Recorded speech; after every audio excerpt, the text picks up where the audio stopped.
जय माता दी और राधे राधे भक्तों। क्या आप जानते हैं कि साल 2026 का वट सावित्री व्रत केवल एक पर्व नहीं, बल्कि आपके वैवाहिक जीवन की रक्षा करने वाला एक दिव्य संकल्प बनने जा रहा है। इस बार ज्येष्ठ अमावस्या ऐसी स्थिति लेकर आ रही है जिसने हजारों महिलाओं को दुविधा में डाल दिया है। कोई कह रहा है 16 मई को व्रत रखें, तो कोई 17 मई को। लेकिन शास्त्रों की गहराई में छुपा सत्य कुछ और ही संकेत दे रहा है। अगर आपने सही तिथि और सही विधि को नहीं समझा, तो हो सकता है आपकी पूजा अधूरी रह जाए और व्रत का पूर्ण फल प्राप्त न हो पाए। इसलिए आज की इस पावन चर्चा को अंत तक अवश्य सुनिए, क्योंकि बीच में मैं आपको एक ऐसी विशेष बात बताऊंगा जिसे बहुत कम लोग जानते हैं और जिसके बिना यह व्रत अधूरा माना जाता है। भक्तों, वट सावित्री व्रत केवल पति की लंबी आयु के लिए रखा जाने वाला साधारण उपवास नहीं है। यह उस अटूट विश्वास का प्रतीक है जिसने मृत्यु के देवता यमराज को भी झुकने पर मजबूर कर दिया था। सावित्री का नाम आज भी इसलिए लिया जाता है क्योंकि उन्होंने अपने प्रेम, अपनी श्रद्धा और अपने तप से असंभव को संभव कर दिखाया था। कहते हैं, जब सत्यवान के प्राण हरने के लिए यमराज आए तो सावित्री उनके पीछे पीछे चल पड़ी। यमराज ने कई बार उन्हें लौट जाने को कहा, लेकिन सावित्री ने कहा कि जहां मेरे पति जाएंगे वहीं मेरा धर्म होगा। उनकी भक्ति इतनी प्रबल थी कि अंत में यमराज को सत्यवान के प्राण लौटाने पड़े। इसीलिए वट सावित्री व्रत को अखंड सौभाग्य का सबसे बड़ा व्रत माना जाता है। वट वृक्ष यानी बरगद का पेड़ इस व्रत का मुख्य आधार होता है। इसकी जड़ें धरती के भीतर गहराई तक जाती हैं और इसकी शाखाएं दूर दूर तक फैलती रहती हैं। यही कारण है कि इसे अक्षय जीवन और अटूट संबंधों का प्रतीक माना गया है। जिस प्रकार वट वृक्ष सदियों तक खड़ा रहता है, उसी प्रकार पति पत्नी का संबंध भी अटल और मजबूत बना रहे, यही इस व्रत का संदेश है। अब बात करते हैं सबसे महत्वपूर्ण प्रश्न की कि वर्ष 2026 में वट सावित्री व्रत कब रखा जाएगा। भक्तों, पंचांग के अनुसार ज्येष्ठ अमावस्या तिथि 16 मई 2026 को सूर्योदय के समय विद्यमान रहेगी। शास्त्रों में उदया तिथि को अत्यंत महत्वपूर्ण माना गया है। इसलिए व्रत और पूजा के लिए 16 मई 2026 का दिन ही श्रेष्ठ रहेगा। 17 मई तक अमावस्या तिथि समाप्त हो जाएगी, इसलिए भ्रम में पड़कर पूजा को आगे बढ़ाना उचित नहीं माना जाएगा। जो महिलाएं पूरे विधि विधान से यह व्रत करना चाहती हैं, उन्हें 16 मई को ही उपवास और पूजा का संकल्प लेना चाहिए। अब जानिए पूजा का सबसे शुभ समय। 16 मई की सुबह ब्रह्म मुहूर्त से लेकर प्रातः लगभग 8:25 तक का समय अत्यंत शुभ माना जाएगा। इस समय वातावरण में सकारात्मक ऊर्जा सबसे अधिक सक्रिय रहती है। सूर्योदय के समय की गई पूजा का प्रभाव कई गुना बढ़ जाता है।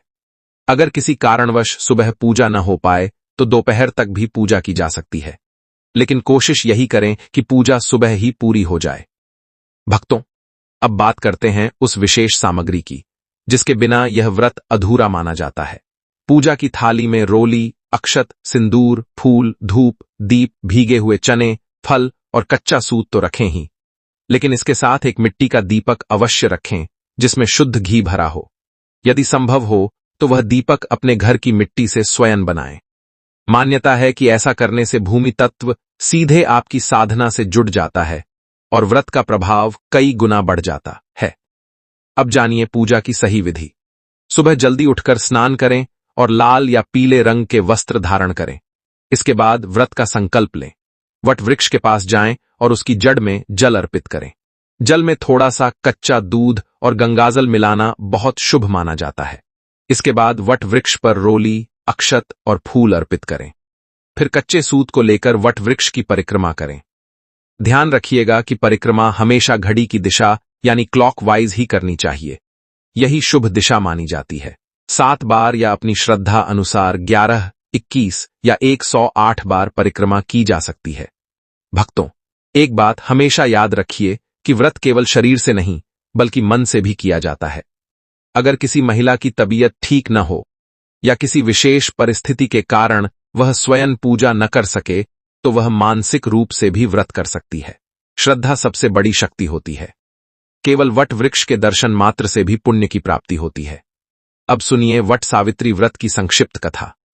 प्राचीन समय में मद्रदेश के राजा अश्वपति की पुत्री सावित्री अत्यंत तेजस्विनी और गुणवान थीं। उन्होंने सत्यवान नामक राजकुमार को अपने पति के रूप में चुना। लेकिन महर्षि नारद ने चेतावनी दी कि सत्यवान की आयु बहुत कम है और विवाह के 1 वर्ष बाद उनकी मृत्यु निश्चित है। फिर भी सावित्री अपने निर्णय पर अडिग रहीं। विवाह के बाद जब वह दिन आया, सावित्री अपने पति के साथ वन में गईं। वहां अचानक सत्यवान अचेत होकर गिर पड़े और उनके प्राण निकल गए। तभी यमराज उनके प्राण लेकर जाने लगे। सावित्री भी उनके पीछे चल पड़ी। यमराज ने उन्हें समझाया, लेकिन सावित्री ने अपने धर्म और पतिव्रता शक्ति का ऐसा परिचय दिया कि यमराज प्रसन्न हो गए। उन्होंने सावित्री को कई वरदान दिए।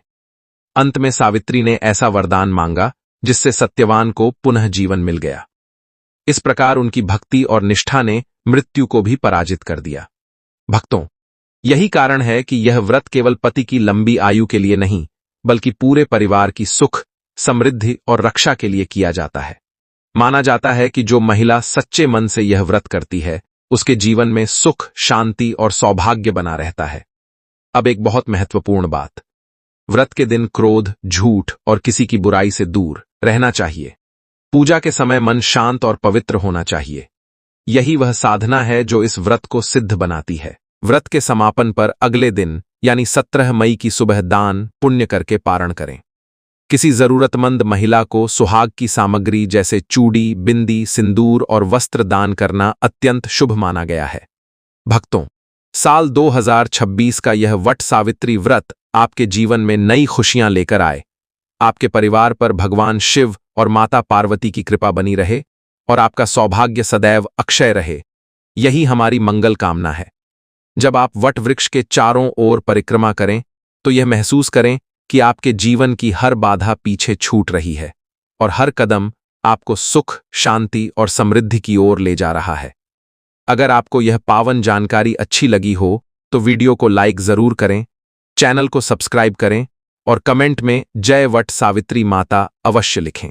साथ ही इस वीडियो को अपनी माताओं, बहनों और सभी सुहागिन महिलाओं तक जरूर पहुंचाएं ताकि कोई भी सही तिथि और सही विधि से वंचित न रह जाए। भगवान शिव, माता पार्वती और सावित्री माता की कृपा आप सभी पर सदैव बनी रहे। राधे राधे।